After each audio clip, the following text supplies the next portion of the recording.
Remote control ছোট ছোট বোমা কিনে গাড়িতে রাখে। ফেরার সময় মেইয়ের সাথে থমাসের দেখা হয়। থমাস মেইকে তার সাথে বাড়িতে যাওয়ার জন্য বলে। মেই রাজি হয়ে যায়। পরে মেই গাড়িতে উঠে পড়ে। গাড়ি চলছিল, পিছনে খরগোশগুলো সব মায়ের খেয়ে বিছানায় বসতেই আবার থমাসের পাছা ফাঁদে আটকে যায়। নাজেহাল অবস্থা। খরগোশগুলো দৌড়ে পালাতে থাকে। থমাস রাগে খরগোশের পিছু নেয়। সিঁড়ি দিয়ে নামার সময় পিছলে স্লাইডিং চেয়ারে বসে সিঁড়ি দিয়ে নামতে থাকে আর সোজা নিচে গিয়ে পড়ে। পিটার খরগোশদের বোঝাচ্ছিল কিভাবে কি করতে হবে। তখনই বাইরে থমাস বাড়ির চারদিকে বৈদ্যুতিক তার লাগিয়ে দেয়। পরে তারে চকলেট লাগিয়ে দেয়।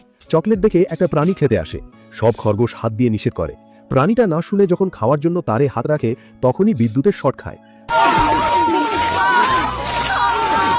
প্রাণীটার সব কাঁটা বেরিয়ে যায়।